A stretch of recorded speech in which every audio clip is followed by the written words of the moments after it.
I just can't let you go. Lord knows that I've tried to. You said I was the only What's one. up, everybody? Welcome to my channel. No one I'm likes being Sunshinery. Make lied sure to. to subscribe and like this video. You made this mess and left me with the pieces. Now What's up, everybody? Welcome back to my channel. So we are here for dun dun dun dun, the final chapter of Rachel Goes Rogue. Now, the show notes say Rachel Goes Rogue is literally going rogue, but not before dropping a huge revelation about a new relationship that's found its way into her life. Join Rachel as she goes full circle and gives a final farewell to the podcast with the show's first guest, Psychologist Dr. Hilary Goldsher, and reflects on her journey with Juliet. Now, this is chapter 65. So here on my channel, we have covered over 40 episodes. I do have about 23 that we need to catch up on. I will be continuing where we left off, which was chapter 40. That is already done. I wanted to put this out first before I go back to the rest. And once we are finished, I might do the first episode of Just Now Going Rogue. It's not Rachel Goes Rogue anymore. Even on the website, they changed it to Going Rogue, which I do know Juliet had some words that she wanted to say about everything. I think, though, we will cover just that episode and move on from there, because without Rachel, it makes no sense to keep covering this podcast. I will also be covering Sandoval's Everybody Loves Tom podcast that he, quit and then now has decided, since Rachel doesn't have her podcast going, he's going to talk all the shit in the world on her. And we will be covering his first episode back, along with any other podcast with Bravo that you guys want to hear here on my channel. So let me know down below in the comments, what is your favorite Bravo podcast from any Bravo celebrity that you love listening to, and I will consider having that here on my channel for us all to listen to together, discuss, and have a wonderful time like we always do here. All right, guys, I'm not going to waste any more time. Let's get into this final chapter of Rachel Goes Rogue. Welcome to this special edition of Rachel Goes Rogue with your host, Rachel Savannah Levis. Today, I'm joined by brilliant Dr. Hilary Goldsher, who is going to help me close out this final episode. Dr. Goldsher is an expert in trauma recovery and emotional healing. Together, we're going to be reflecting on my own personal growth journey through this podcast and a path to finding peace, especially as I close out this chapter and move on to a more balanced and healthier life. I've made the decision to take both feet out of the Vanderpump Rules universe and focus on myself, focus on my life, my healing. Dr. Goldsher was actually the first guest I had on Rachel Goes Rogue, and we dove into the psychology behind why I was laughing through certain moments while talking about my past. Oh, Rachel, we know all about how you laugh when you feel uncomfortable. What the doctor told you should be doing when you have those moments where you are feeling uncomfortable, but you're laughing and it's not a laughable situation, yet you have not taken her advice since that episode. I have not heard you once say, Rachel, that I'm sorry for laughing. I know this is a serious matter. I just feel very uncomfortable. Like she told you to say. But anyways, let's just keep going. At the end of this, we will determine, in our perspective, not yours, our, here on my channel, if you have grown from this experience or not. Because that's the whole purpose of this, right? And since then, I've had so many incredible guests join me throughout this podcasting experience. I've been able to take away some amazing insight and tools to help not only myself navigate the challenges in my life, but to also share those things with you guys and hopefully help you guys in your own life. I have decided to walk away from continuing the podcast because I would like to move on from, having one foot in the door of Vanderpump Rules and one foot out, and choosing a life that is fully aligned in my values and who I want to show up as every single day. So I'll be focusing on myself, my healing, and a new relationship that I'm in, which we'll get into when I talk to Dr. Goldsher. Today, it is a very full circle moment because Dr. Goldsher is back and she will help us explore how doing the inner work can transform not only ourselves, but also our relationships and how we can continue to thrive after periods of deep personal change. Whether you followed my story or are navigating your own healing, this episode is all about embracing growth, letting go of the past, and stepping into something new. Well, I will say it is about time that you move on, Rachel, from Vanderpump Rules. You have not been a part of the cast now for a whole season. If we do have a season 12, you will not be a part of that as well. The whole purpose of this was for you to move on with your life, but yet you lingered on Vanderpump Rules, and you used it as a clutch for this podcast. So I will say props to you for moving on with your life, but does this have something to do with this new relationship that you're in? And how do you know so soon in a new relationship that this is the right choice for you? Are you doing this because he has asked you to not do this podcast anymore? Or it's about time you move on. Like, why are you even still talking about this? Like, you're only holding yourself back. I mean, those are great words of wisdom if he is telling you that. But what else? I feel like we're missing something. And I know we're only like 2 minutes in, but I just feel like something is not being said. Thank you again for joining me today. You were my first guest on Rachel Goes Rogue, and so it's just very poetic and fitting that you are also my last guest. And I do love hearing your insight and your knowledge into personal development and what it really means to grow as a person. So welcome back to my podcast, Dr. Goldsher. Obviously, I've spent the last year really dedicating myself to my healing and my recovery, sharing my story, and it does feel like I've come a long way. What are some of the signs that someone has truly progressed in their emotional healing journey?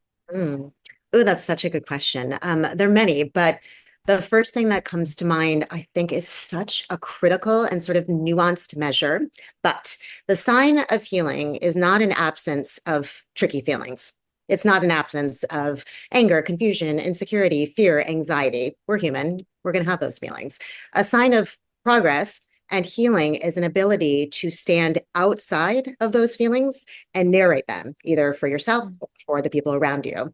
So an example would be you're feeling anxious about how a romantic partner is showing up in your dynamic. And instead of communicating it with fear and anxiety and anger from that triggered place, you have an ability, you've mobilized an approach that allows you to step outside the feeling, approach the person and say, I'm having these feelings. I feel vulnerable. I feel afraid. Something's going on. Can we create sort of a safe space to talk about it?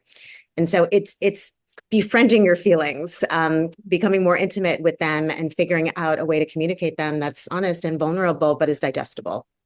Interesting. Yes. So as you're saying that, I'm thinking back to one of the main lessons that I learned at the Meadows, which was feel all of your emotions. And there's no such thing as a bad emotion or a negative emotion. There are just uncomfortable emotions or more challenging emotions that could come up for some people like me as anger.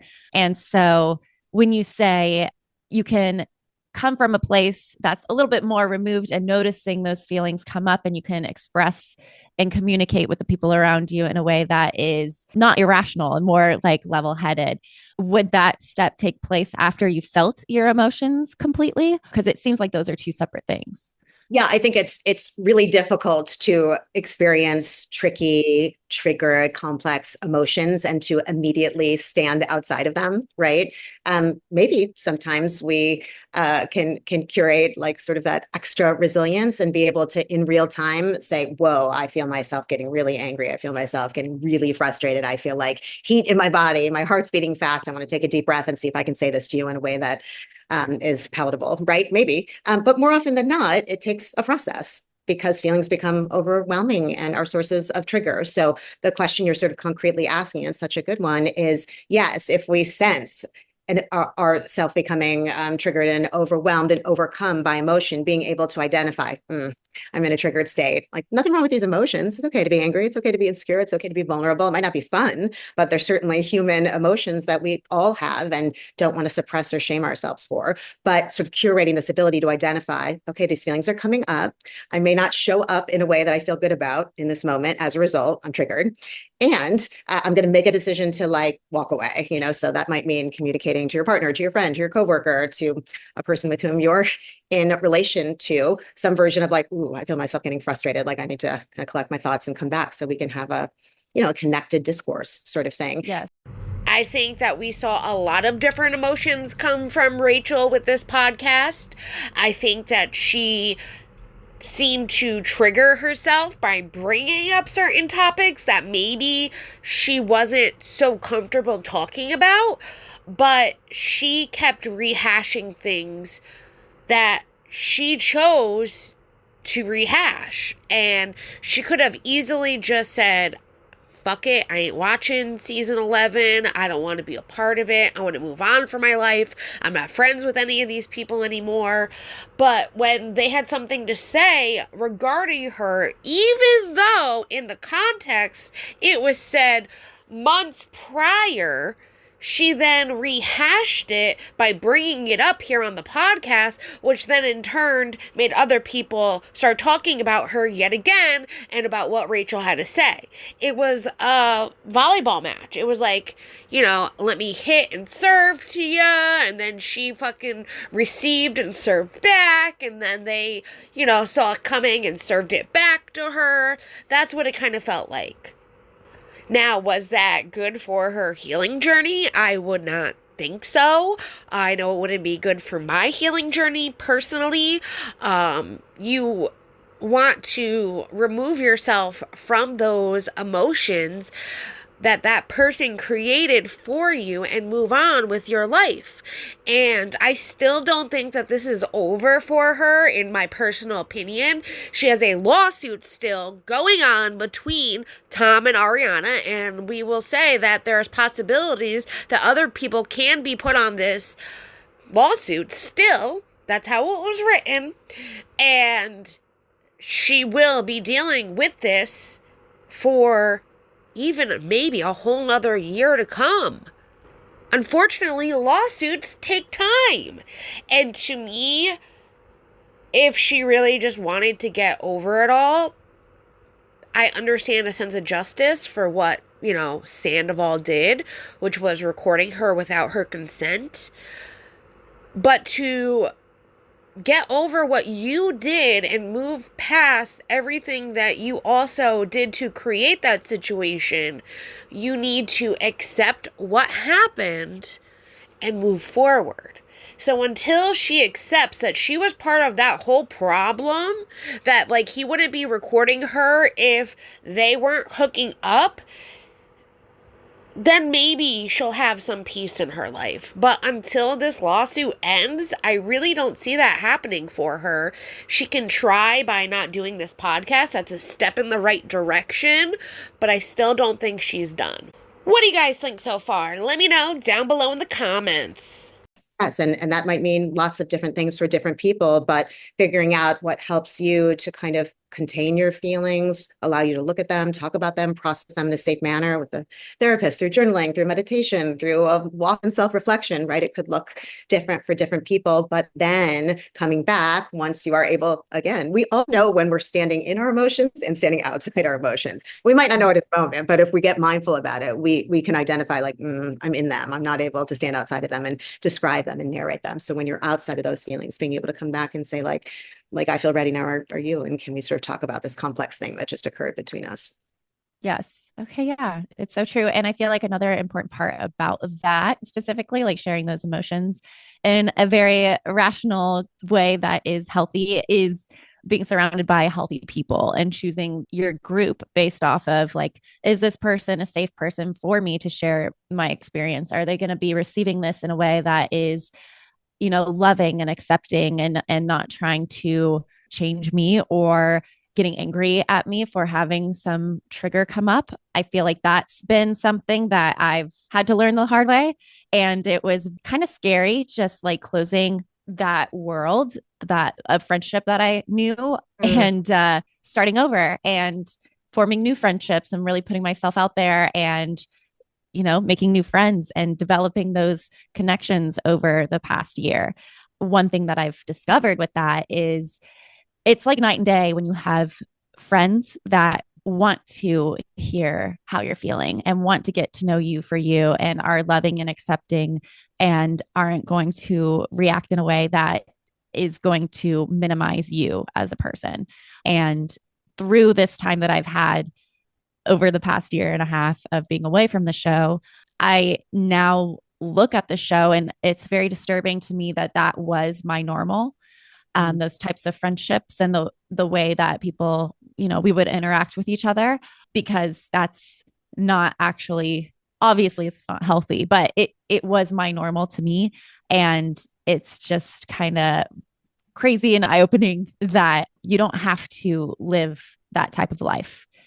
And I think a lot of people may get hung up in that abuse cycle, if you will, because they may not have the self-esteem, or they may not even be aware because it's just so comfortable to them. Yes, I mean, you said a lot of important things, lots to unpack. We must always be on the lookout for toxic dynamics in our relationships. See, this is where I have an issue with Rachel. Everything is everyone else's fault but Rachel's. Everybody is toxic. The environment on being on Vanderpump Rules was toxic. The people were toxic. It's everybody else's fault but Rachel's. But when it comes down to it, whose fault is it really? It's yours, Rachel. You chose that for yourself. You chose to be on the show. You chose to sleep with Sandoval knowing he was with Ariana. You knew that you were lying to your friends. You continued to lie to your friends for 7+ months. You manipulated situations so that way you and Sandoval didn't look like something was actually happening. And you chose to continue that path that you were on with him. Then when shit hit the fan, it was everybody else's fault but yours. I mean, even in this lawsuit that you are going after Sandoval and Ariana for, and who knows who else you're going to go for, because you can still add people to the lawsuit. That's how you did the lawsuit. So you can add names if you wanted to. But the point is, it's their fault still, not yours. And technically, it's both yours and Sandoval's fault. And it's not just Rachel's fault. It's both of your faults. You both slept with each other. You both lied to people. You both manipulated. You both knew what was going to happen from this. And I hope that maybe one day that Rachel can take accountability for her actions and realize, like, I would never have been in this situation if it wasn't for the choices that I made for myself. But that's still part of, I guess, the learning process for her. And maybe one day she'll get there. But these people were not toxic to her. These people were her friends. And then when shit hit the fan, people looked at Rachel and said, do I even know who this girl is anymore? Because of all the lies she said, everything she's done. They didn't know who she was anymore. We all felt that way, even myself. Everything that I thought that Rachel was, it wasn't what she was coming off as or what she was doing and acting and her actions. And as they say, actions speak louder than words. A lot of what Rachel has to say is words. Her actions tell it all. And if you get quiet and pay attention, you begin to realize that the only solution to heal a toxic relationship is to leave. You can't get strong enough to endure a toxic relationship. You can't therapize yourself enough to sort of endure it or show up in a better or different way. The only strategy is to leave it.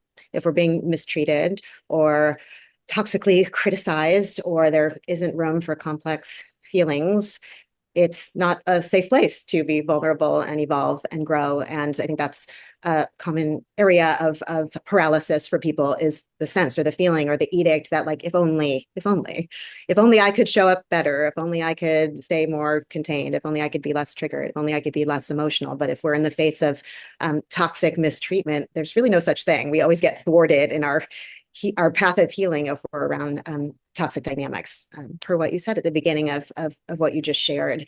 And it's true that particularly people that have a history of trauma, and there are all sorts of trauma, intense traumas of abuse in childhood and throughout life, and feelings of being ignored or dismissed, or having an edict to suppress feelings. There's all sorts of ways people endure a sense that they can't fully show up as themselves. And you're right, oftentimes when there's toxic dynamics and people are being mistreated, there's this sense, this sort of primitive desire to get approved and seen and validated from the very person who can't give it to them, in a misguided attempt to heal past traumas. Oh, if only I can get this person to love me, this person to see me, this person to validate me.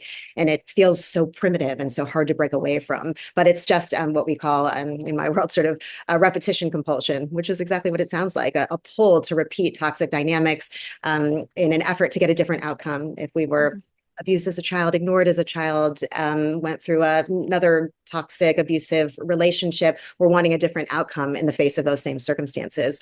But we have to make no mistake, the different outcome is us realizing that it's not safe, us being able to mobilize resources and curate just enough strength to go, and then find resources to support you in that time of intense vulnerability. It's not easy to walk away. It's not just like a cliche we can throw around that, like, hey, if someone's mistreating you, you got to be strong and take care of yourself. The act of doing that can be quite complex for people. So when people are listening to this, knowing that the realization of that is one part, but then curating the strength and then the resources to support you as you do so, and in the aftermath, is another. It's a process that requires a lot of mindfulness and a lot of resources.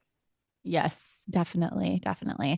I agree completely with this therapist, especially when it comes to trauma and feeling that feeling of, do I have the resources to get myself out of this? The unknown being scary, not having the strength to be strong enough to get yourself out of it. I understand how trauma works. Now, we don't know if Rachel was affected by any trauma as a child. Now, we do know her relationship with James was not the best. Was he toxic to her? Probably. They were probably both toxic for each other, more him than her. She removed herself out of that situation. We saw it on the season 9 reunion, where they were no longer engaged. They had separated and she was doing her own thing. Her friends rallied around her. They supported her. They were there for her. They helped her through every situation and then some. Now, her seeking out Sandoval, whether that was her feeling comfortable or feeling a sense of just, she said she felt like she's never felt like this before, and it was a love that she never felt before, and whatever it was, she knew it was wrong. She knew that he was a taken man with her best friend.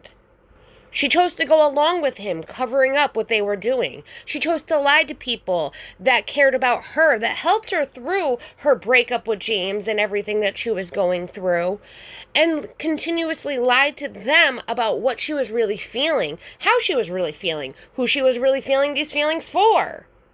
I also understand she was at a time in her life that she was learning from her previous mistakes and trying to become a better person, but in turn, instead of learning from those mistakes, she continuously made the same mistake with somebody new.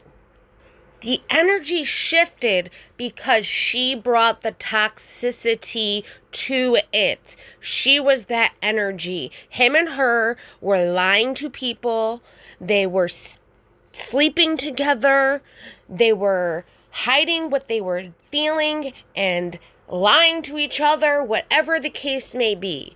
They were the toxicity. They created the environment around them. Whether he, manipulated her and, told her whatever and led her on, she continued to go along with it. This is where the accountability comes in. It doesn't necessarily have to be good for her. It's saying, hey, listen, I chose to sleep with him. I chose to continue to lie to my friends.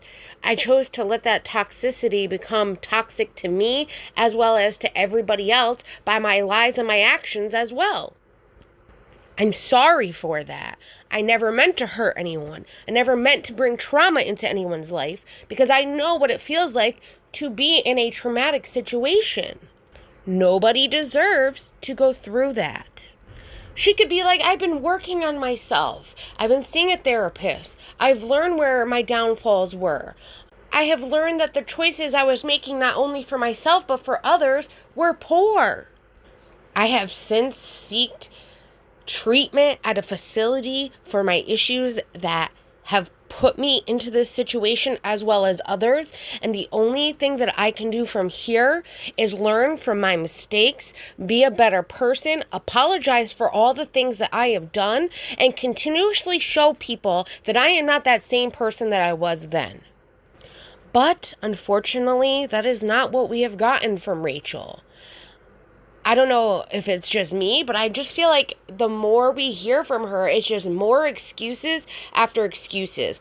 And this therapist, yes, is right on about trauma. She is absolutely right about everything that she is saying.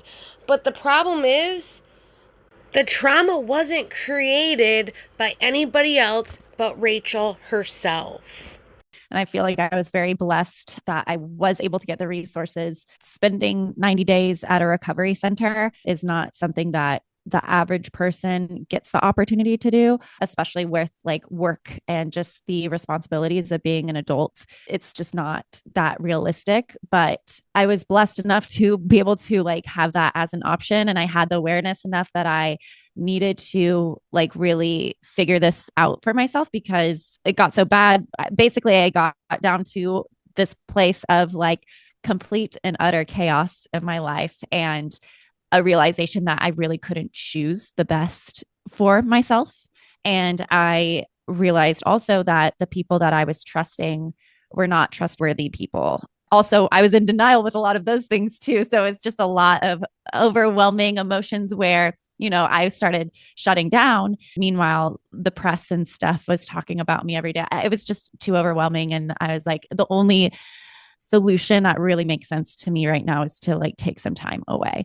And I've said it before on this podcast, and I'll just say it again because it's the final episode. I knew I needed to stay longer to work out the specifics of like this thing that the Meadows structured as love addiction.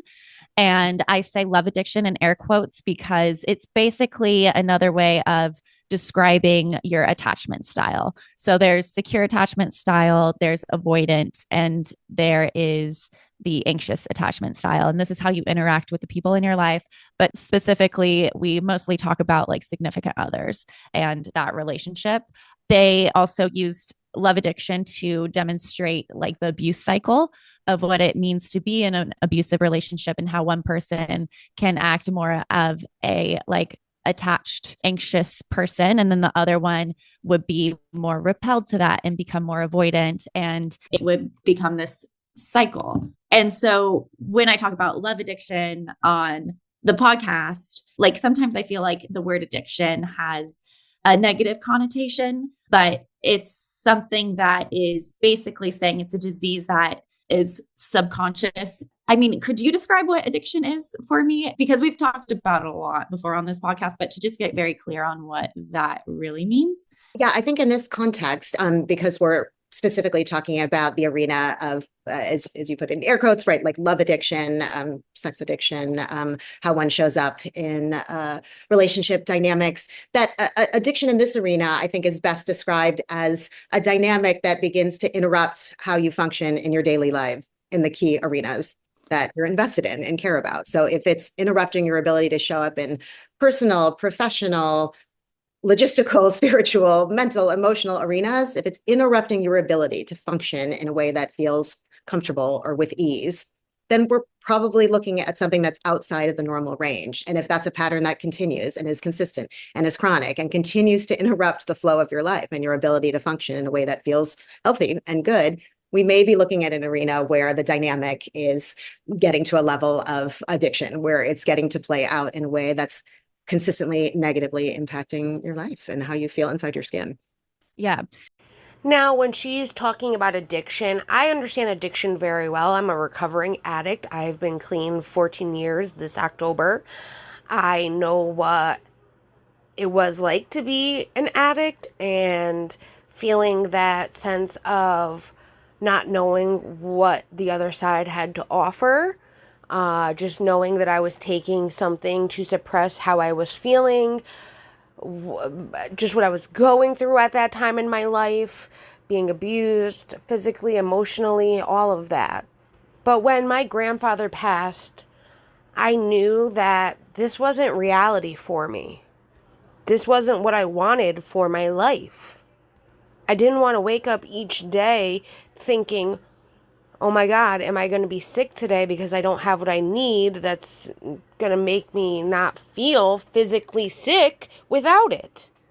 It's a different type of an addiction. I understand, though, you can get addicted to other things, especially if you have an addictive personality or you come from a place that you're a recovering addict.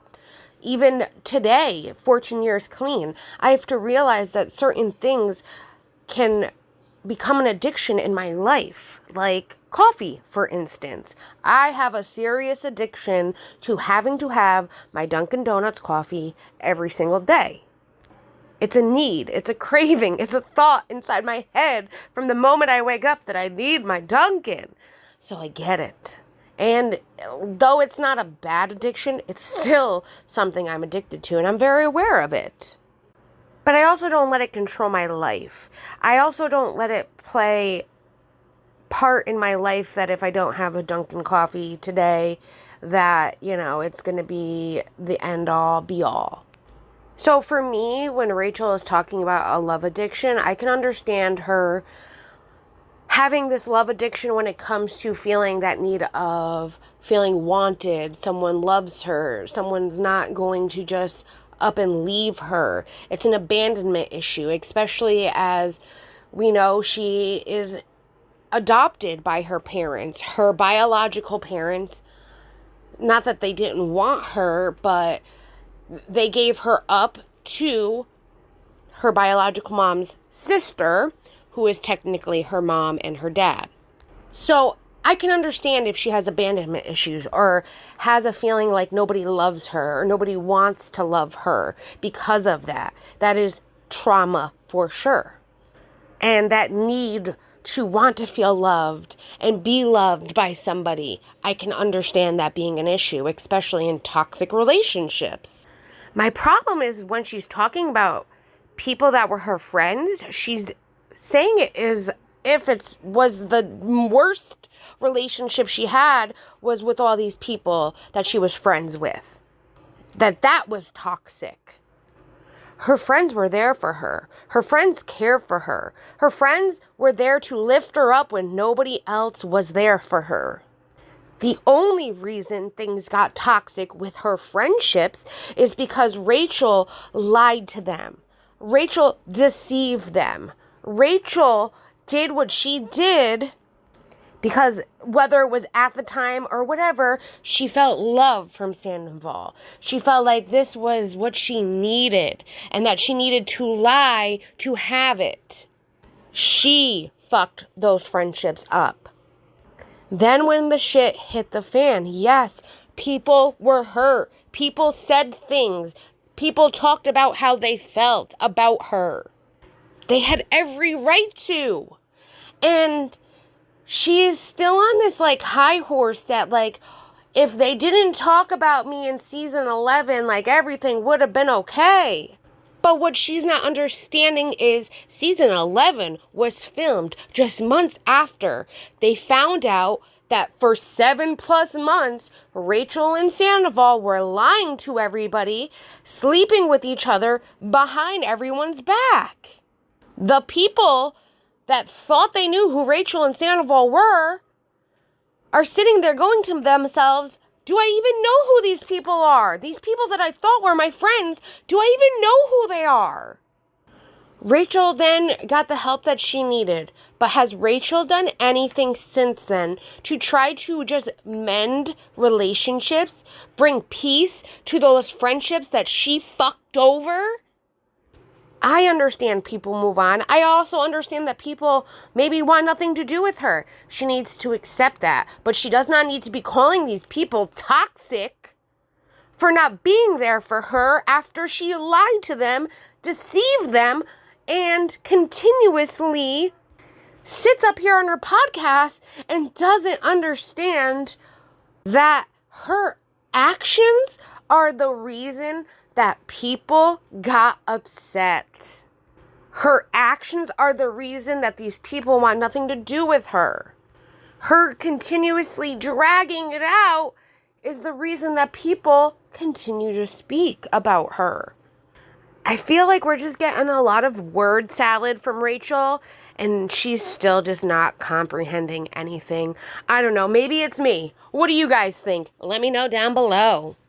So I did do a post recently, and basically my caption for the post was the opposite of addiction is connection. And I feel like that is something that gets misunderstood unless you've kind of been exposed to someone who has struggled with an addiction or have been in the world of recovery, I guess, because most people would think the opposite of addiction would be abstinence, but it's actually connection with other people and healthy connection. You know, I just want to hone in on the fact that the people that you surround yourself with, not to place blame on anyone else, because now that I'm aware of how I am as a person and how I do end up becoming more alike the people that I surround myself with, now I know better to choose the people that I really do admire for the values that I want to be more alike to surround myself with. And before I was acting out of a place of, you know, like I wasn't self-aware enough to know that, you know, there were other reasons why I was choosing to put myself in those positions. But I guess I just ask people to give a little bit of grace, to give as much grace as you would give to your best friend who's going through something. And also realizing that you can course correct at any point. Once you become aware, you can kind of pivot and choose something new for yourself. Yes. I can agree with Rachel. Who you surround yourself will affect how you are as a person and will affect your morals and standards, especially if your morals are one thing and your friends are doing another thing that you don't agree with. Sometimes, yes, you get pressured into things that you don't morally think are correct. It's something that as you get older, you get more aware of as well. But again, she's trying to make these people seem like they're the most toxic thing in the entire world, that they ruined her life because she just wanted to be a part of their circle. And whether it was she was young and dumb and she wanted to be a star and she saw it as her opportunity when she got with James to be on a TV show, to be an influencer, to be this, you know, person in the spotlight. That was something she was even doing, though, before Vanderpump Rules with even the pageants. I know that reality TV is very toxic. I see it. I watch it. I see what happens. I see the outcome of different marriages affected because of reality TV. We're aware of this. I don't think personally that's something I could ever do, but everyone is different. And I don't necessarily think that her friends from Vanderpump Rules or her ex-friends from Vanderpump Rules are toxic human beings. I just think that maybe there are some things that I don't agree with what they do and say that I wouldn't do and say. And I hate to say it, being in the spotlight is not all it cracked up to be anyways, honey. I think that you learn this after the fact, and you are still upset that people that you really thought were your friends weren't there for you when you made one of the biggest mistakes of your life. But you also have to remember what you were doing was also lying to these people. You were also deceiving them. You are hurting these people, and they have every right to feel the hurt that you caused them, from thinking that they knew who you were to then questioning, well, is she trying to get with my boyfriend? Is she trying to get with my husband? Like, just, it was a bad look all around for you, Rachel. Schwartz and Katie were barely even divorced, and here you were macking on him, and come to find out, then you were sleeping with one of your friend's boyfriends. There's going to be a lot of hurt feelings involved. And unfortunately, those friendships cannot be repaired. Though you could still make peace, you can still apologize, you can still take accountability. Use this as a life lesson. Now you have gone through this to know what you don't want to do next time, or be that person like you used to be. If she's surrounding herself with better people that have, more of a head on their shoulders, better morals and standards, good for her. Maybe this is why she's realizing this is the final chapter, and she's better off not lingering, not continuously dredging up the past and talking about things that she really doesn't want anything to do with. And that was the whole thing from the start with this podcast. It was like you wanted to be so far away from this show and everyone involved, but here you were talking about the show and everyone involved. So props to you on making a change. I will give you that, Rachel. And here we go. Let's get ready for the therapist to praise her for everything, because that's what's coming next. So you've said so many things that are so important. I want to unpack all of it, but I'll start where you ended, which is, yes, I mean, to expand that graceful, generous notion that we can all course correct, evolve, gain insight, repair fractures at any time in our life if we have humility and an ability to communicate and take accountability. It is one of the most important gifts we can give to each other, because we all show up in ways that we don't feel good about in micro and macro moments. And hopefully we all give each other the grace to shift and change. And particularly when people are doing a deep dive into their own work and showing up with renewed perspectives and renewed resolutions around how they want to take care of themselves and others around them. It's critical to embrace that with people that we love and people in our community and in our world, right? I mean, that's. I love that phrasing, the renewed part of that, because it's reevaluating, okay, this is how I have been showing up and this is how I want to choose to show up. And you're renewing the values that you are placing as how you want to live your life every single day. And from that standpoint, it's like, wow, that person that has that awareness and is willing to renew this life and live and show up in a different way, I feel like that is so empowering and so respectable. I think it can be a very beautiful thing. I love seeing people in recovery, especially, just telling their story and how far they've come and who they are now and what they've learned from everything. It also takes a lot of time, a lot of understanding, a lot of therapy, a lot of just looking deep in yourself to understand what you want for yourself and who you want to be for everyone around you. It's a very powerful thing. And maybe it's just me, but I really have given Rachel the benefit of the doubt on a lot of things.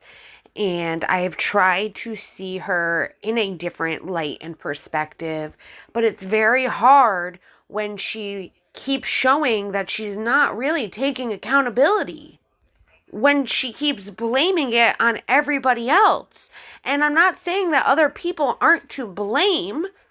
I'm saying when it, like, first step in any recovery, like AA meeting, NA meeting, is taking accountability for what you have done. Being honest, being upfront, being aware. And personally, I don't think we get that from Rachel. I don't think we've got it but maybe one time, and it was because somebody else was seeing it from a different perspective, so she kind of had to. But other than that, it's more people just blowing smoke up her ass. It's like, woe is Rachel, which makes me want to be like, woe is Victoria. If you know anything about the TikTok scammers, that's what I've been like watching a lot of. Woe is Victoria. It's woe is Rachel on this one, though. Which, if you have not caught my first episode of Beyond Unhinged, I did do a live 2 weeks ago. So check it out, because I will be bringing so much to this series of just what I watch, what I consume, what I see, and people that are beyond unhinged. We're going to talk about it. We're going to discuss it. So make sure you are also subscribed here to my channel with your bell on so you can get notified every time I post a video or go live. You don't want to miss these lives. I'll probably do one this weekend for us all, as long as nothing crazy happens. Like this week, this weekend, I should say, and into this week, we had the hot water heater go. So that's been a venture for me. I actually had my cousins over here before this point, helping me, suck up the water so we can drain the hot water heater, because the new one's coming tomorrow. So it's just been one thing after another. That's why I say I miss you all. Thank you for being patient with me here so much. It's been a busy last month and a half. And the holidays are here, and the holidays are coming, and it's going to only be a little bit more busier. But I have so much I want to bring to you guys, so stay tuned.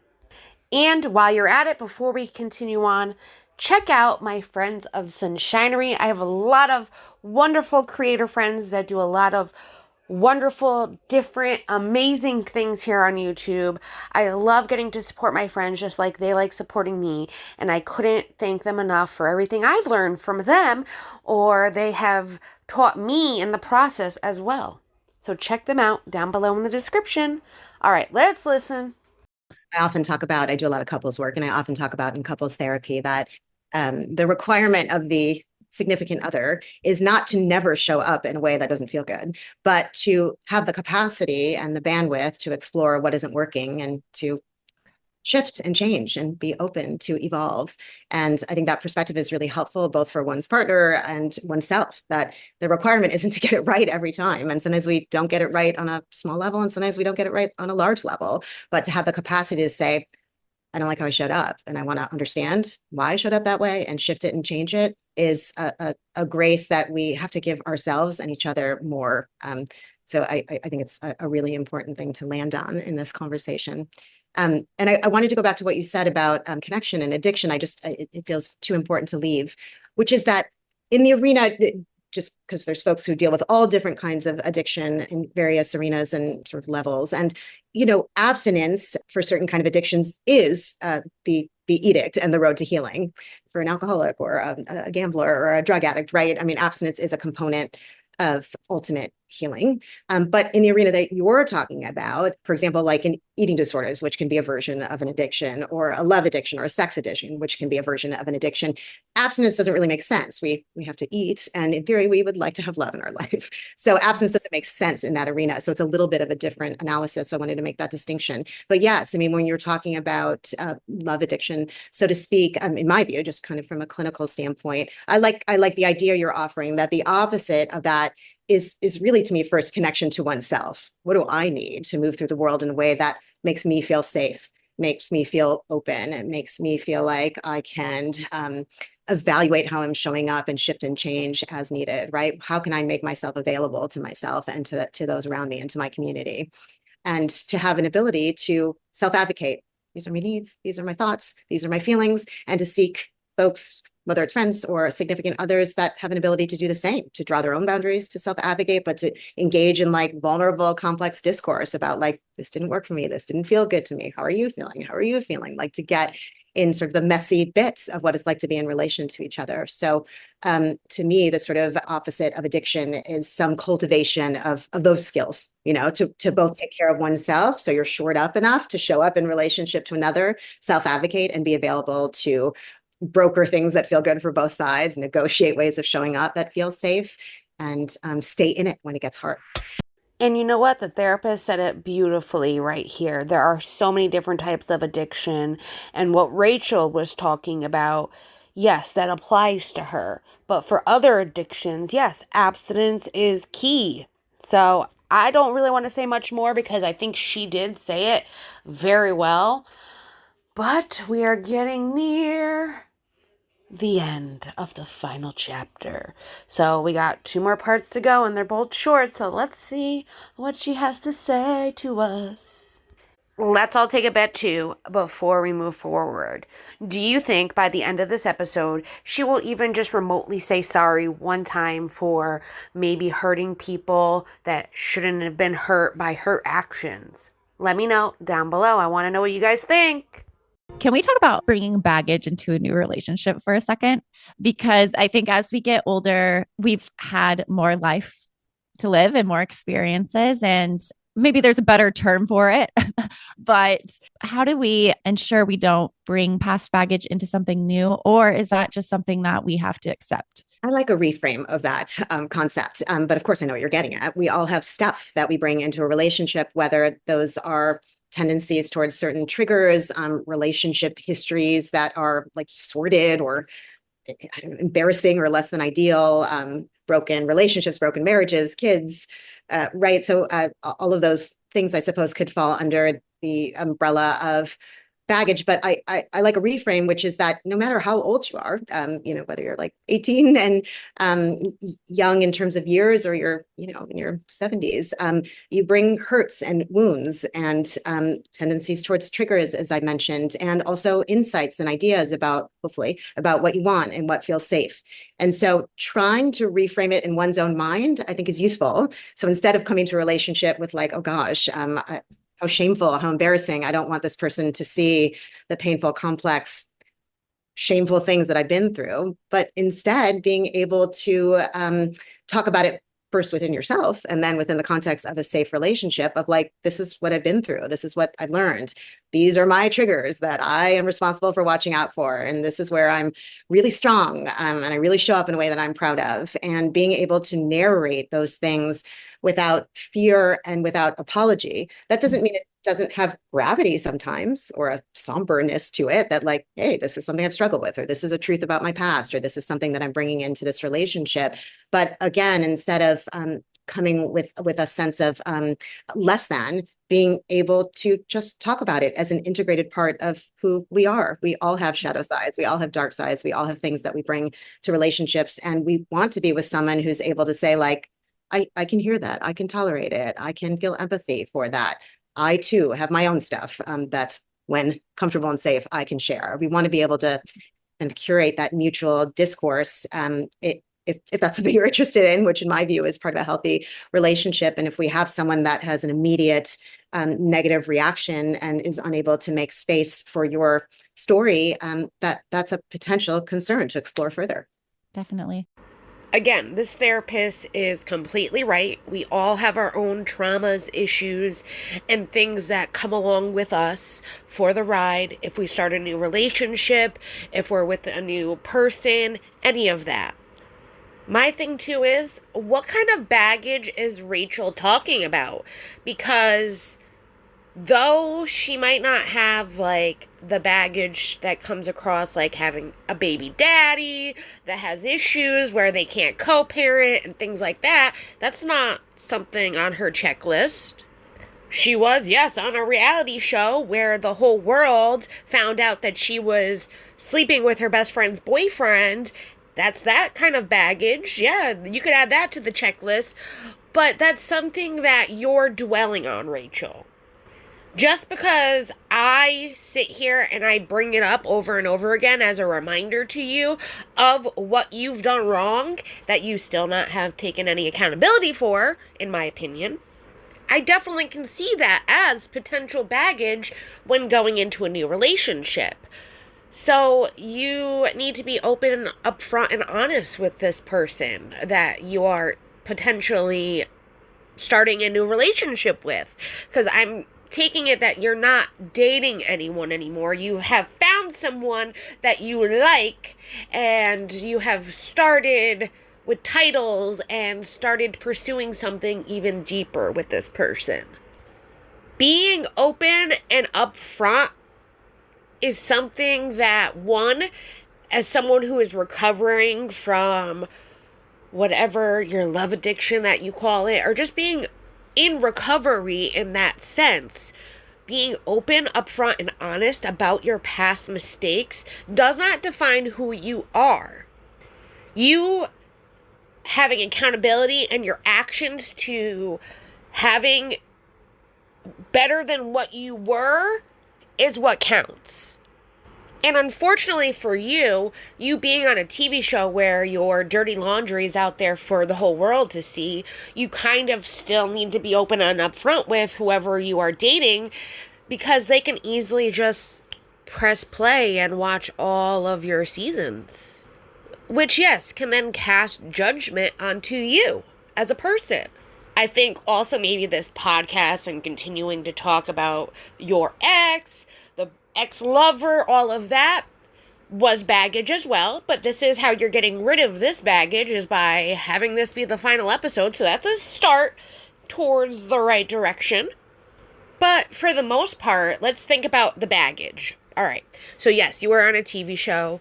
You fucked your best friend's boyfriend of 9 years and caused a whole mess of messes. But James is with Allie. He doesn't really care what you are doing and saying and all of that. He's living his best life, and Allie and him were so cute for Halloween. Oh my gosh, I loved it. Just had to throw that in. And Sandoval is with Victoria. So technically, yes, though he is talking about you a little bit on his podcast, there are reasons why. You have a lawsuit that is still pending and up in the air, where you are wanting compensation for what he put you through and all of that. So that's still baggage, which I don't know if anyone ever told you, but lawsuits do take a long time. So that's going to be extended baggage. But for the most part, you don't have very much baggage that comes along with you. You might have trauma from your childhood. I don't know. We don't know that trauma if you do have trauma. And yes, you have some trauma from being on a reality TV show and things that you chose for yourself that you did to cause those issues. So, like the therapist said, doesn't mean that whoever your partner is doesn't have baggage themselves. But being open, upfront, and honest, and if they cannot take that and see you for who you really are and understand that this baggage does come along with you and respect that and want to be there for you, then maybe that's not the right person for you as well. What do you guys think? Let me know down below. I was talking to one of my girlfriends. We were just touching base and catching up on life. She's telling me about her relationship that she's in. And she said that she has been feeling these triggers come up for her. And she's had to really like take a look at them and get to the root of them, because she knows it's not just her significant other. It's not his fault that these things are coming up within her. And I commend her for like having that awareness and being willing to look at it. And I asked her if she had a therapist that she works on this stuff with, and she said no, but she journals every day and she feels like she can handle it on her own. And she feels like she has been healing in that way. And she's like, I really am grateful for this relationship because I'm able to look at these things that come up for me. Do you think the purpose of relationships, or maybe it's just one of the purposes of a relationship, is for that person to be a mirror for you to look at your own stuff and the things that come up within you? Well, I think that's definitely a worthy paradigm, because it's by definition true, and you can either kind of deny it or suppress it or be angry or triggered by it, which by the way, we all are at moments, or try to figure out a way to embrace it. And exactly as your friend is doing, to be curious about it, like an investigative reporter, like, I wonder why that's coming up for me. Like, what does that mean to me? What does that remind me of? Is there something in the past that feels the same? What is the need that's coming up underneath that? What would if I could put words to it that were unfiltered, what would they be, right? Getting really curious about why a certain dynamic or certain words or certain behaviors impact you, instead of feeling guilty or bad, or instead of allowing it to motivate kind of a response that repels your partner. All hard to do, but that's kind of our aspirational goals, right? Is to get curious about it. And I think most people report that whether it's a relationship they're still in or a relationship of their past, that when time has passed, that the relationship, even if it was difficult or toxic or ended, taught them something about themselves, and taught them something about what they want in a future relationship. And though that's hard to remember when you're feeling all the things and you feel triggered or scared or anxious or insecure, whatever the right words are, that seems to be a pretty universal truth. So it's a good thing to keep in mind intellectually that, like, this is somehow happening for my higher good. Like there's something in here for me, and I may not know what it is now, and I may not know what it is like next week or next month, but in a year or two or whatever the time frame is, I'll come to understand something about myself that I wouldn't have otherwise. So I think it's a really important perspective, and like I said, a hard one to hang on to when you're in the middle of it, but a good grounding principle when you feel like you're floating a little bit without a life raft. Again, I think that this therapist has some very excellent responses and points of view regarding things. I don't know if that's necessarily going to help her with her friend's issue, where her friend is experiencing triggers that's bringing up emotions from the past and sensitive feelings that she's had because of situations she was in, and she's trying to figure out what is triggering her. And it might be the new partner. It might be things that he's doing and not maybe aware of. And it's not necessarily a bad thing. But that's what talking to your partner and having them understand, and if they want to understand and be able to help you and learn from this experience and grow together, that's always a good thing. If she's not telling him and he's not aware, he can't better the situation with her and work with her to figure out what's going on. If it's something he's doing, or the way he's saying something, or if it's just certain things that it's happening in her life that's triggering these responses from her. When you're navigating a new relationship, it's always going to be a little difficult and scary, and the unknown is there.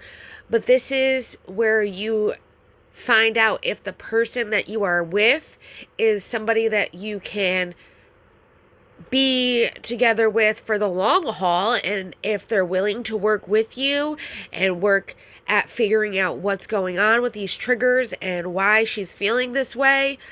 That right there is a good quality to have in a stable relationship. Her friend also journaling what's going on is very good for her too, because she's keeping a record of it. So say she does later maybe want to go talk to a therapist, she has all of this recorded down that she could bring to the therapist and kind of go over what she was feeling and have somebody else also help her maybe understand it better. I think that it was smart of Rachel to ask if she had a therapist, and I mean, you can't make anyone do anything, but just having a therapist, like I've said before, even on this podcast, it's like having somebody that you can fully trust, and they're not going to go back and talk shit about you, kind of a thing, behind your back, or talk to somebody about everything you just put out there to them and more. They're a safe space. And if your therapist and you don't have that kind of bond where you don't feel safe talking to them, then you need to find a new therapist. And that's just my personal opinion from everything that I've been through, because I've also been the person on this end who had a wonderful therapist coming out of recovery. He ended up passing away, and it was very hard for me to find somebody that I liked after he passed. And finally, I have found somebody that I really, really enjoy. She actually worked at his practice before he had passed, and she had gone with a different doctor afterwards, and I just so happened to stumble upon this doctor, which led me to her, and it's been amazing since. But when that's what therapy is for. Therapy, even if you feel like you don't need it, it's still nice to have somebody to talk to and just let you know you're doing good and you're not as crazy as you think you are in your own head. But anyways, let's keep going. Yeah, it's so true. So my podcast, Rachel Goes Rogue, at first it was kind of like me defending myself. And then it turned into something more of me giving my, I guess, the things that I've learned through my recovery experience and sharing that with other people so that they can take the things that serve them and hopefully choose something healthier and better in their lives. When I started getting feedback that it was helpful for people, like that was so rewarding for me. And so it kind of turned into like a podcast about relationships. And I didn't plan out for it to be that way, but it kind of just turned into that. And I have been considering sharing this for a little while, but I've also have a new value of keeping things sacred to me and not sharing my whole life publicly the way that I have for the past 10 years. I have considered keeping this private and sacred to me, but I actually do think that it's fitting to share with the listeners of Rachel Goes Rogue, since this has kind of turned into a podcast about healthy relationships and healthy friendships. I am in a new relationship and it's very healthy and he's very normal. And every time I describe him to my friends and I say that he's normal and I show them a photo of him and they're like, wow, he does look normal. It's such like an accomplishment, it feels like, because given my dating history, like normal was not necessarily something that I was looking for in somebody else.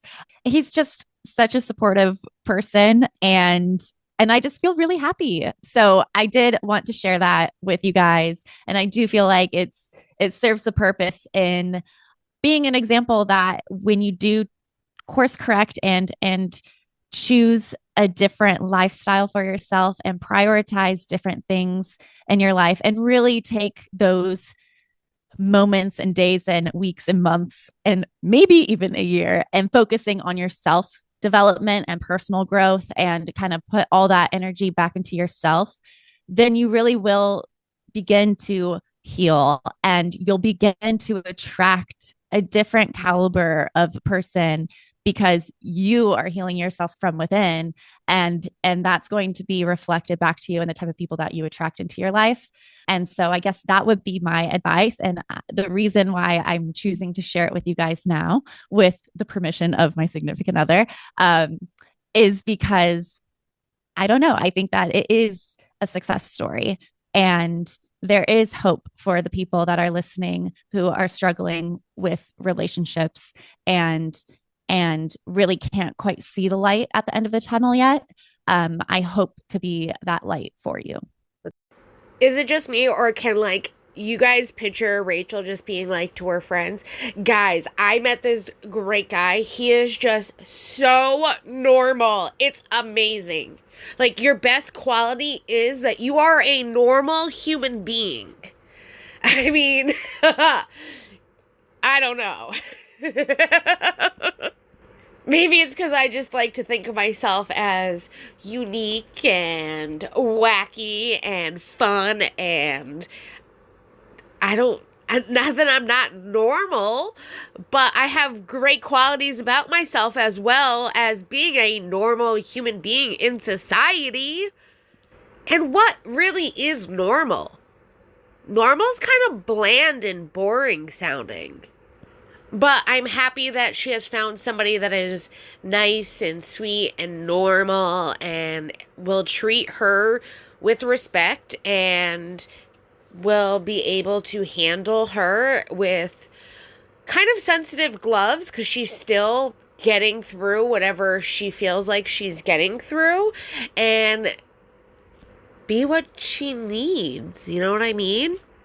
This is where like I still wish the best for her. Like everybody deserves to be happy and in a nice relationship and enjoy their time with their significant other. For a minute though, when she was talking about it, it was like, well, I thought about like sharing my whole relationship with everybody since this podcast has turned into a relationship podcast. But I also like know what it feels like to want to keep my my private life private. That was such a bad impression of her. But like she has that Valley Girl kind of accent. That's where I was trying to go with it. Like I can't think for myself and I'm deprogramming. See, you gotta love Lala for that though. Okay. I'm being a little petty. No. I'm glad that she's happy. I hope that he's a great guy. I hope that we can learn a little bit more about him just to, see who he is and how he is and if he's so normal for her. I'm glad too she got permission from him to share this as well. Yeah. I'm happy for you, Rachel. But is this where we take bets of how long that this relationship is going to be kept more private than it will be public? Let's take bets now, guys. I don't know. I just feel like she will have a hard time stepping out of that spotlight and just living a normal life. I felt that way even after she got out of rehab, and that's what she claimed she wanted, and then she did this podcast. And though I don't believe it's turned really into a relationship podcast, I do believe there were aspects of this podcast that really helped other people, especially the people that she had as guests that were explaining different things happening in a way for people to heal, understand, and relate to. But I still feel like there was a lot of times that she just did this podcast to be a petty Betty and get what she wanted to say to certain people out there. Even probably to the end of this podcast as well. I can hope that if this is what she really wants for herself, that she's, is successful in that journey. But if she wants to stay in the public eye, I mean, that's also her choice as well. But just know that there has to be some sacrifices that come from that, which is your personal life being put out there for the world to know more about. Especially if you're in the public eye like you want to be. Anyways, let's continue, guys. I keep blabbing. It's so nice to hear you provide that update, and I think making all the connections that you're attempting to communicate is really important. That look, it's not a linear journey, and everyone's journey looks completely different. So don't compare yourself to other journeys, but take hold of the components that Rachel is outlining, which is that if you stop and get quiet and try to figure out what is motivating feelings that are uncomfortable, what is motivating behavior that is not desirable, what is contributing to your life and or your relationships not feeling okay or not feeling safe. This work leads to important insights and usually important expansions, which leads to showing up differently, which leads to your energy shifting. Doesn't mean you're a different person, doesn't mean you're not at the core you, but it does mean that you're showing up in a way that is rooted in more self-love and more self-awareness.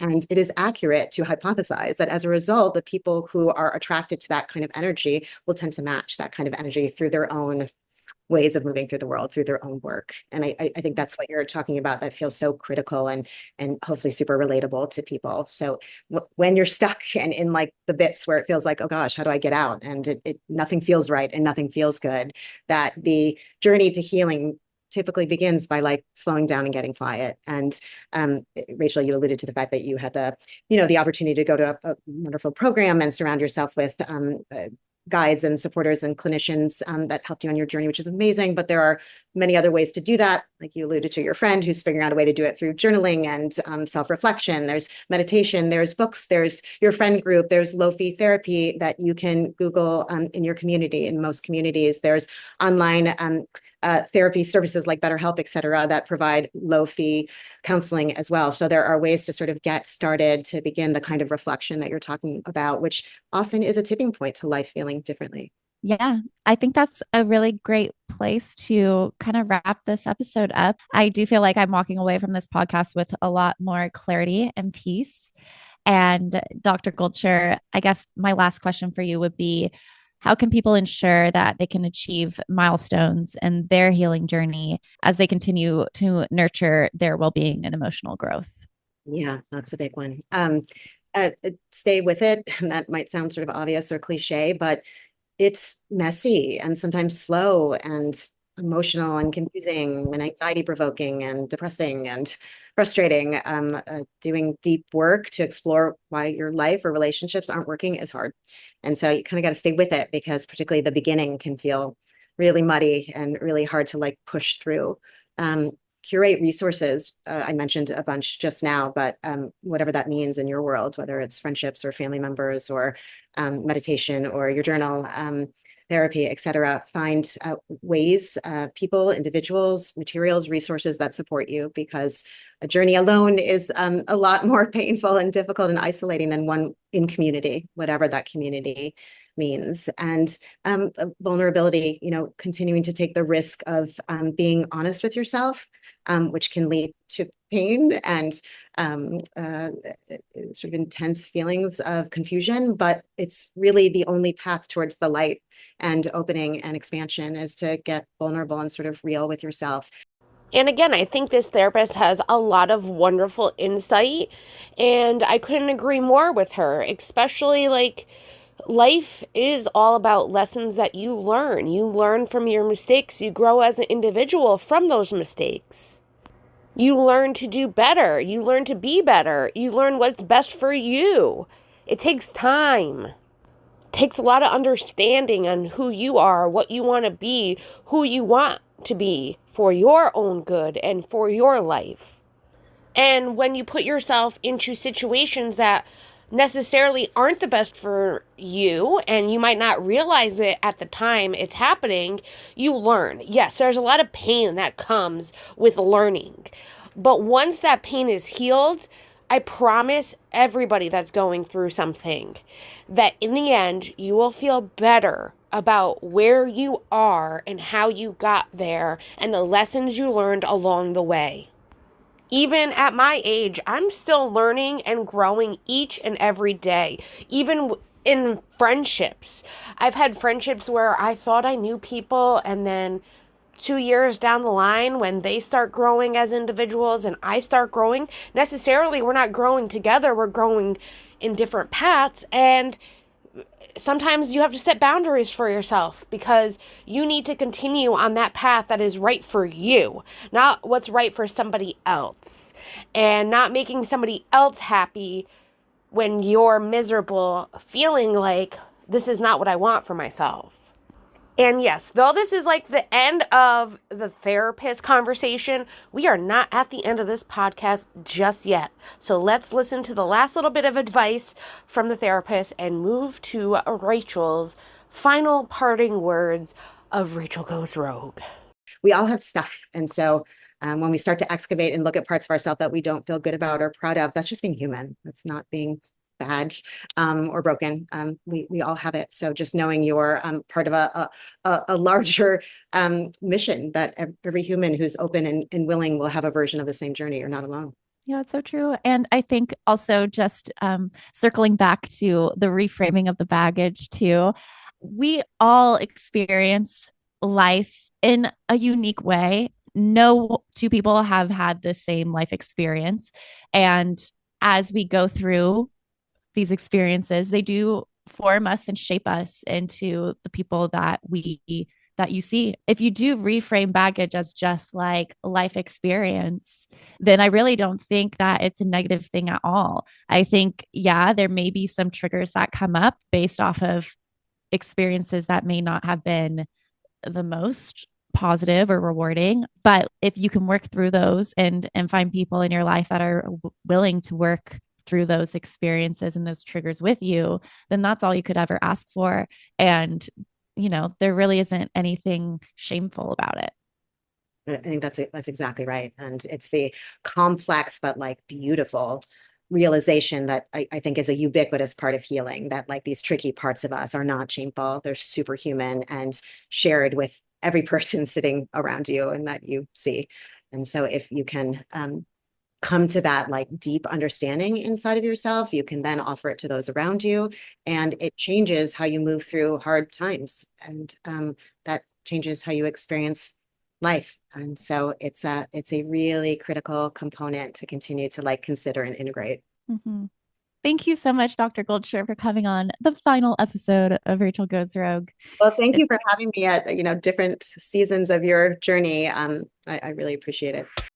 I will say really quick before we move on to the final part, I'm happy to hear Rachel, repeating what the therapist said, just in a different context, but understanding that the baggage that she's carrying along with her are really life lessons to progress her to move forward with who she wants to be in life, what she doesn't want to do again in life, and who she wants to help and appreciate where she's come from through all of the mistakes she's made along the way and all of the success she's had too along the way. But we're on to the final part, so let's get with it. Wow, that was a great episode and definitely a full circle moment. How do you feel? Yes, I would love to take a moment to reflect on how far I've come since starting this podcast with you guys, iHeart and Juliet. This has really been like a full circle moment, and just like knowing truly what I want and what I'm advocating for as my own person. And I'm so grateful for everyone who has been part of this journey with me. And to those of you who have supported me by listening to my story, I thank you so much. It means so much to me to be heard. And even to those who have challenged me, thank you. So, I mean, this is a big, wide question, but tell me something that you're most proud of, because I remember when you started this, you were very excited to do it. Then you were hesitant to do it. It was a very emotional roller coaster at the beginning. It almost didn't happen, if you recall. But now I feel personally, you've achieved so much. But what are you most proud of? I'm most proud of, just showing up and sharing my story and being vulnerable with people who have taken what I've shared and it's impacted their life in a positive way. Like, even if it is just one person, just hearing that from someone has been so rewarding to me. But I think I'm most proud of the growth and the resilience. I do know like how strong I am now. And I am also really proud of choosing now to end the podcast and to move on as well. I think that's a huge decision. It really is like a huge full circle moment for me.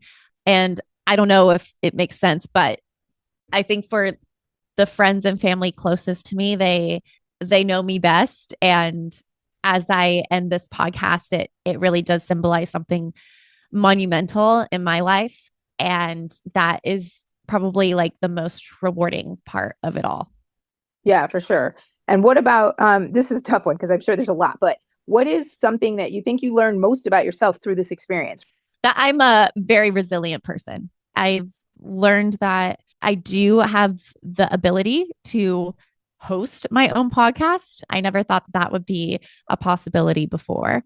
Tuning out the noise and getting quiet and listening to myself from within is a skill that is difficult to do in today's day and age with social media and everything. But this process has shown me that I am capable of doing that as well, and staying true to myself and being willing to choose something that is unknown and take a risk and hope for the best and work hard, and hopefully it pays off in the end. And I feel like the decision to do that with this podcast has definitely paid off in more ways than one. With my personal development journey, it was the perfect thing for me at that time. So I'm going to take this time to kind of review her podcast and how I saw it. I have covered 40 episodes, 42 to be exact, of her podcast, and I plan on covering the 23 that I have missed. But I did see growth within Rachel.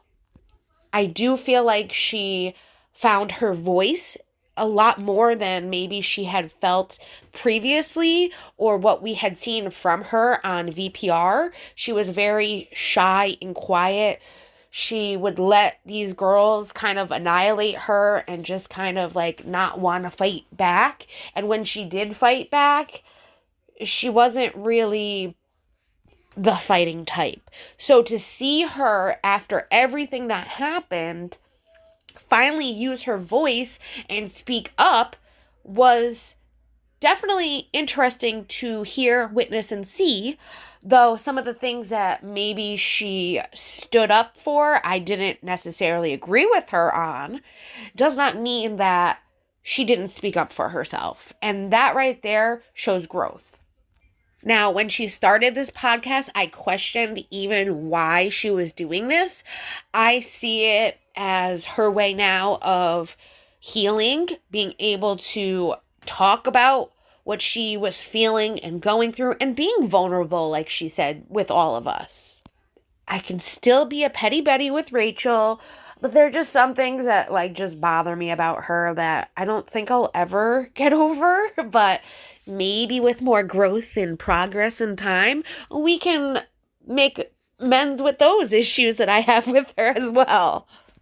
I can also say that she had a lot of wonderful guest speakers and therapists on her podcast that were both very insightful, very powerful, and even challenged me at times with different things that I dealt with in my own life. And I appreciate that. I respect that. And I have to give Rachel some credit because it's her podcast and she had them on there. And I wouldn't be listening to these therapists and guest speakers if it wasn't for Rachel. So I can give credit where credit is due. And I can also say one of the most memorable podcast episodes for me with the Rachel Goes Rogue podcast was when I finally was able to talk to you all about something horrific that I had been through here on this platform on YouTube. And I was able to finally get the chance to speak how I was feeling in a safe environment that I had created for myself. And I felt safe being able to talk to you all about it. And it felt very relieving after that episode that I finally was able to speak my truth on just everything that I had gone through and more. So I can respect her even more just for having that therapist on that day, challenging me and me finding my voice too in an area that I was very traumatized by and had still not spoken on everything that I had felt until that day. So I can appreciate and respect that wholeheartedly. I do personally think this is the best choice for her moving forward. Now, I will show you a sneak peek of what I heard about Vanderpump Rules coming back for filming in January at the end of the podcast, so stay tuned. But it will be interesting to see if Rachel comes and does a couple special episodes when that does come out. Because I have a feeling that even if they mention her name or like Sandoval even talking about her, she's gonna want to speak her mind. Especially now that she's found her voice, whether what she has to say is right or wrong, she has found her voice. She's not going to let anyone walk all over her, which is a good thing. And she's going to speak her mind. And that's always a good thing as well. I also personally think it's best for her not to continue with the podcast either because she has such a huge lawsuit in the works right now that could potentially be also suing Bravo and NBC. I'm just saying, that's the way things are looking right now. We'll get into that too as well later, especially with Tom's podcast, so stay tuned for that. But a lawyer's best advice is to not talk about the lawsuit or anything that involves the lawsuit. So what's best for her, being the plaintiff, where they have the burden of proof on showing what the defendants did to cause her the pain and suffering and harm and all of that she's going for. The best advice any lawyer could give her is to just not talk about it and not have anything to do with anyone that is talking about it as well. So her not continuing this podcast can only help her legally, though I still don't feel like she has much of a legal stand on her lawsuit. And then her just blaming everything she went through with VPR on the both of them leaves a room, like I said, and I keep saying, the way that they wrote that first document, the complaint, she left room to add people to that defense list, which is why I say we will have to wait and see if any other parties are added, because the way that that complaint is even structured, there's a lot of blaming other people and not the two defendants. So we will just have to wait and see, and hopefully soon we will get some actually interesting court documents that aren't just like a continuance, a motion for this, a motion for that, which don't say or do anything. Hopefully we get some depositions in soon so we can review that together, because the depositions are the fun part. The depositions are when they have people come in and give their statement on what happened between the parties. So definitely cannot wait for that. I have a feeling that this might go to trial unless they come up with a plea agreement, and Sandoval's not helping his case. We'll just say that. But anyways, that's how I feel. Now I've been blabbering for 8 minutes. Let's listen to the last bit of this podcast together.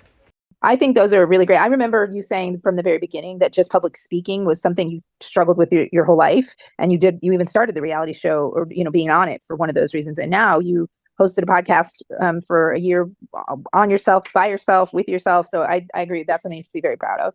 And then also you were at the absolute lowest point. You took more abuse publicly than most talent out there, right? And you really shared it. You shared vulnerability. You showed people how to get through it, and you beat it and overcame it. So I think those are some other things that, if to learn something about yourself, you really can. Hopefully you won't have to, but you really can and have overcome some very mean and criticizing scenarios. And you did it with a smile, and you did it with some tears, and you shared those vulnerability with people. And I think that you should be very proud of that. And I'm sure you learned a lot, like you said, about resilience for that.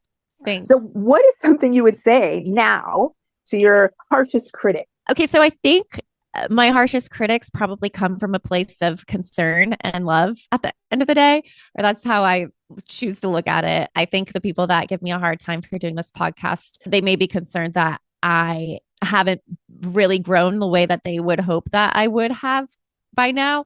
I'm not sure. It will drive you crazy trying to wrap your head around it. But I would say to my harshest critic, thank you anyway for engaging and being a part of this journey too, because it can't just all be rainbows and sunshine. There are going to be people out there that are willing to give you a reality check, and it encourages you to really focus in and reflect on yourself and see, is what they're saying true, or are they just missing something that maybe this could be an opportunity for me to elaborate on so that they could get more clarity on the situation? Because I think that's one of the difficult things about living in the digital age. You're not going to get the full picture, and we can only do so much to convey what the reality of the situation is. And then obviously there's going to be people that disagree with whatever you do, no matter what you do. So reminding myself to be true to who I am. And, I'm not setting out to try to appease anyone or get anyone to like me. Those days are over. I'm just trying to show up as myself. And if you vibe with that, awesome. If you don't, then fine, let it be known. And then it's very clear who is right for me in my life moving forward. That was very well said. Well, here you go, Rachel. I agree with you completely. You are not going to be able to please everybody. I do know that you did have a lot of harsh critics, one of them being myself, where I did give you the benefit of the doubt in some situations, but I have seen growth from you. I have seen you mature with everything that you've been through, and I can tell that what you went through was now a lesson for you for your future in making better decisions for yourself and being with somebody that, well, isn't not available, somebody that is available for you and wants to be with you and wants to see the best for you and only has the best intentions, where like Sandoval definitely didn't. Now, I will say, I don't think she was the one that got the most abuse, if we're going to talk about that. I feel like she got a lot of definitely harsh opinions and statements, and there were a lot of nasty ass comments. If you are one of those people that are leaving a nasty ass comment telling her to go kill herself, you're wrong for that. I will say that. I think the Sandoval has gotten it a lot worse, but it reflects on where he's at in his life. I do feel that there is more growth to come from Rachel. I would have liked to have seen her challenge herself a little bit more as well. Like, just even like we're rehashing the first episode where she like laughed at things that were not laughable, and the therapist, said to her, like, when you feel those moments of vulnerability and uncomfortableness and you're laughing at them, express that so people can understand. She has yet to do that. She still laughs at very uncomfortable situations, and that still bothers me. So I think that you need to heed that advice a little bit more, especially because that is something that you do. And keep working on yourself. Like you said, if people don't like you for who you are or who you've become now through everything that you've been through, and they want to keep spewing the hate towards you, it only shows you who's there for you and who's not there for you. And unfortunately, with certain people, even you just putting your heart on the line and explaining how you feel isn't enough for certain people. And there are certain people that already have, those harsh thoughts and opinions regarding what you've done. And listen, nobody's perfect in this world, so I can understand that you made a mistake and sleeping with your friend's boyfriend. I really do wish that you would apologize before this episode ends, because I still feel like you really owe Ariana a huge apology. Just like you went through very traumatic things, just because she's not outwardly showing the trauma that she's gone through, she has gone through some very traumatic things based off your judgment and your actions of what you did with her boyfriend at the time. And I do believe that she's owed an apology.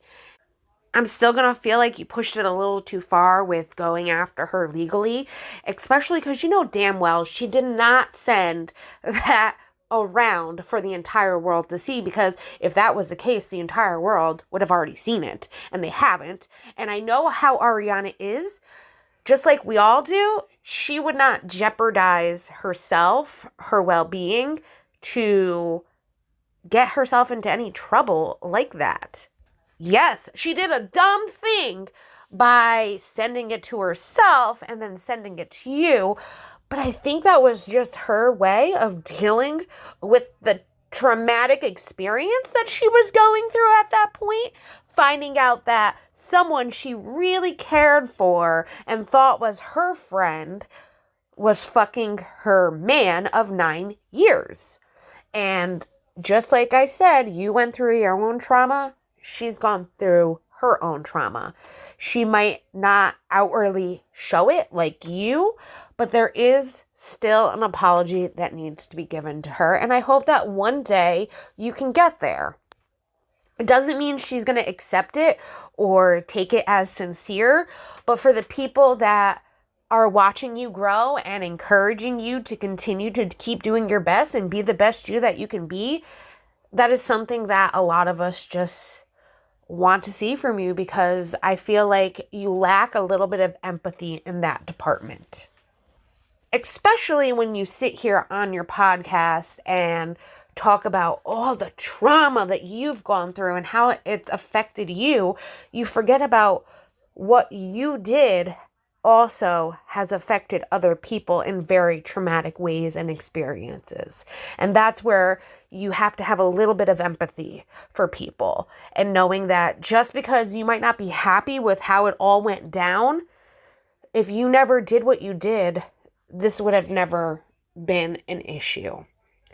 And you would have never had yourself in that situation where it would have been in that kind of a position. We still, though, have 3 minutes left, so maybe we'll get, I'm sorry. But for the most part, I am giving her credit where credit is due, and we're going to listen to the last 3 minutes together now.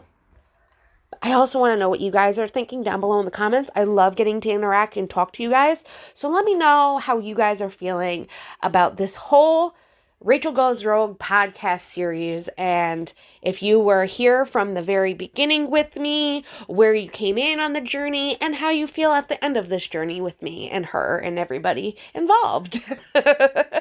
So this is a weird question. Have you forgiven yourself? I remember Bethany Frankel asking me this question when I went on her podcast before I started Rachel Goes Rogue. And the answer was yes, I do forgive myself. And I stand by that today, a year later. Okay, so to me, just right off the bat, I see a healthier, happier, freer young woman. You're more self-aware, you're more accepting, you're more confident. And I don't want to sound condescending. You should be really proud. You should be proud of what you went through, came out the other side. And I think that is definitely a role model to other young women and other people that are going to be going through, whether they're in entertainment or not, and they encounter something where, I mean, look, yours happened to be because of television. I think for you to be able to come on the other side as whole and healthy as you are, I do think you should be proud. And I think people should look up to you for that. And being vulnerable on this podcast, sharing your toughest moments with people, I'd have less choice words for your biggest critics. So I you would. I know. I would. Most people would. Most people would, but that's just not me. I know. Yeah. I know. My mom would have some other things to say to my worst critics as well. Yeah, for sure. Well, I think that you have some very exciting stage of your life to look up into now, and your friends, your family, your new beau. I mean, I really am so excited for you, and I know that everybody wishes you well, and this is going to be exciting to see what happens next for Rachel Levis. It's been an absolute pleasure, and something that I would not have imagined in my wildest dreams, that I would be hosting a podcast. And sometimes realizing that, and then realizing all of the hardships that have led myself to feel like this was the only way forward, doing this podcast, or the best solution to the problems that I was facing, makes me grateful for all of the hardships, even though like some of the things, it's not humane and it's not right. And that's why it's so important for me to speak out about it, because there should be change. But I am grateful for everything that's happened in my life so far, because it has pushed me to become the person that would be willing to host my own podcast. And not only that, but like do it for an extended amount of time, and to see the bigger picture with it, and to connect with people in the way that they need. And so in that way, it's been the most rewarding thing that I have accomplished so far in my career. And there you have it, everybody. No, I'm sorry. So if you bet on no apology, you won that one. I will say it's interesting to hear that she's forgiven herself. I mean, we knew that's how she felt back from when she did the Bethany Frankel podcast, not this August, last August. So it's been over a year ago that we've already known this. Forgiving yourself is the first step. Being honest with yourself, being able to make amends with what you've done is always the first step. Apologizing to those that you hurt, though, is another. And I hope that one day that you can get on that level and realize that your actions not only affected you, but it affected other people that were innocent bystanders. Like, you might not feel like she's an innocent bystander, but she did nothing to you to deserve your friendship being phony and fake as you were sleeping with her boyfriend. And that's where I still have like the hardest time with Rachel, and I think I always will. And it would be like this if it was somebody in my real life that I witnessed do that to either myself or somebody else. It's a loss of trust, and trust, after it's lost, you have to regain it, and it takes a lot of time. Some people put in the effort, some people don't. And I see that you are trying to at least put in the effort, which is a plus in anyone's book and standards, and I give you props for that. I also feel like you put a lot of what you went through from the show onto her, and she was also an innocent bystander. You chose to be on the show, whether it was to help you with the public speaking, which is the reason you started to do pageants at the age of 16, like you claim, or if it was really that you wanted to be on a TV show and have some kind of fame that might help you, whether it be with pageants or whatever you were trying to achieve. Whatever the case may be, me being the harsh critic that I am, I still think that you have a long way to go. We all do. Everyone's healing journey is different, like you said, and I wish you all the best in your endeavors. I do feel, and I'm not trying to be a harsh critic, I do feel that Ariana is owed an apology. I do believe you should have a little bit more empathy for what she went through, considering it was your actions and your choices that she went through something maybe she wasn't really ready for at that point. Who knows where they would be? Who knows if they would even be together right now if those things didn't happen? And remember, everything happens for a reason, good or bad. So even though that was a negative moment in your life, if you did not go through that whole experience, you would not be where you are right now, where you have a better understanding of yourself, a better awareness of what you want in life, who you want for your life, and what you want to do for your life. And those are all pluses in anyone's book. And that's why I say to, like, with hurt, there's a lot of healing. And if you are in that hurt phase, don't get discouraged, because in the long run, you will find you are better off once that healing is done. Whether it's a breakup, it's a friendship, anything, any kind of hurt, there's always going to have to be healing that is done. And how you choose to heal and use those opportunities to better your situation for the rest of your life is always a good thing. I'm still not on the I Love Rachel bandwagon, so don't worry, guys.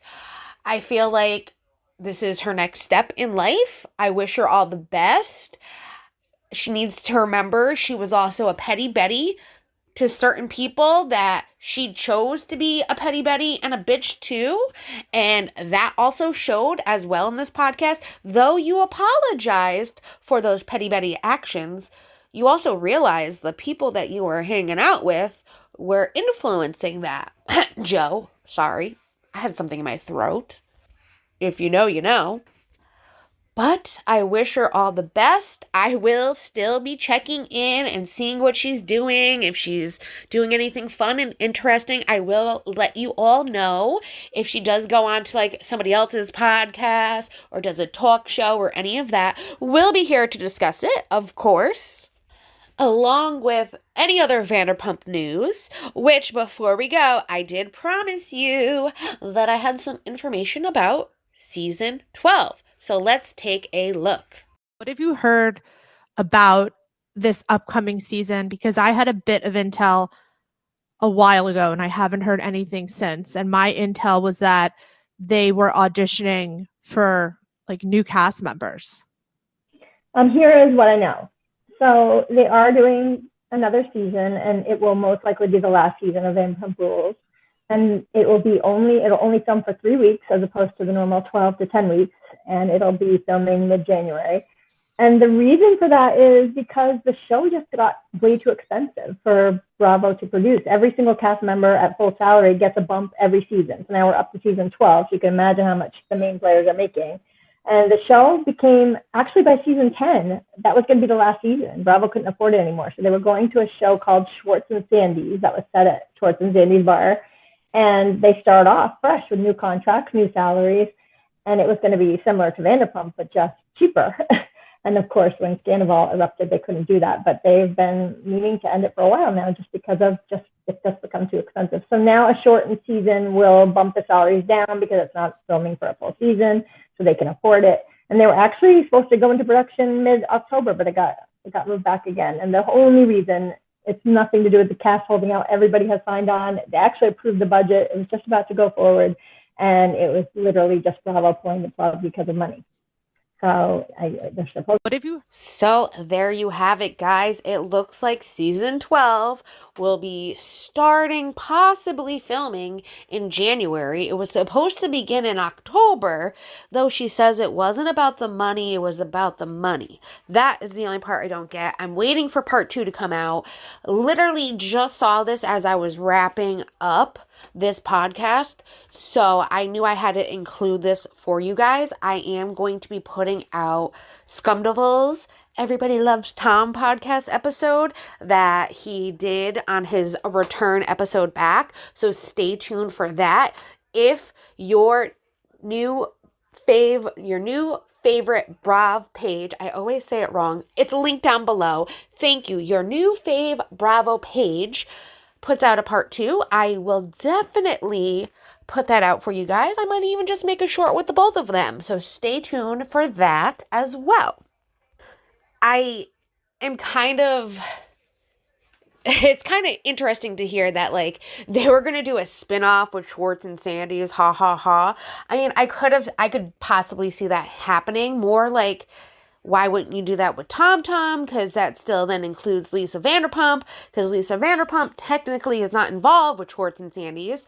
I did also hear another, like, little rumor that there might be a spinoff of Something About Her, which also can make complete sense. They could do like a restaurant spinoff at this fucking point. They could do Schwartz and Sandy, Something About Her, Jax's bar, and guess what? Brittany is supposedly opening up a restaurant in the West Hollywood area by Sir and Something About Her. So that is going to be very interesting as well. That was news that I heard the other day. So breaking it here right now for you guys. So, I mean, they could technically do a spin-off show about people that work at these restaurants, which we already know someone from Something About Her, and she was, Sandoval's assistant. She works there. Also, yes, speaking of assistants, I have seen everything going on with Lala and Jess. I did see that Jess put out a response about leaving the Give Them Lala podcast and why she didn't do like a last episode and all of that. She really didn't say much. I will say that right here, right now. It was more like, if I could say goodbye, I would. But I wasn't given that opportunity. I'm happy that I got to meet you guys. I hope that we can continue on this journey together. And that's about it. That's exactly like what she said, word for word. I will be covering the Give Them Lala podcast, where Jess's final episode before we actually know she's gone, and the episode after. So stay tuned for that as well. There's just so much that I want to bring you guys, and literally I've been going kind of insane over here on my personal end of things.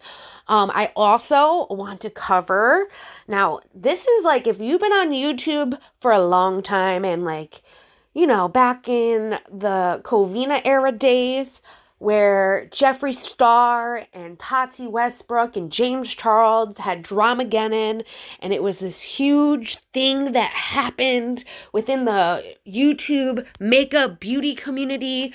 Well, there has been a podcast episode that came out yesterday. Tana Mojo, who is also from that era as well, though she's not like a makeup beauty person. She like was friends with everybody. She has this canceled podcast, and Jeffree Star was on the podcast, and there's a lot of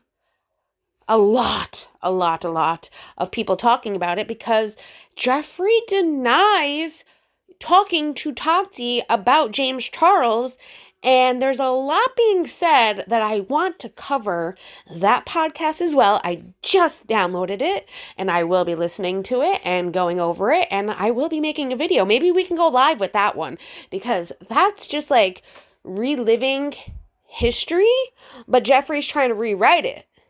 So it's very interesting. And Jeffree was also in LA when he went to go do the podcast with Tana to do one with Trisha Paytas, which I've done lots of videos here on my channel about Trisha Paytas.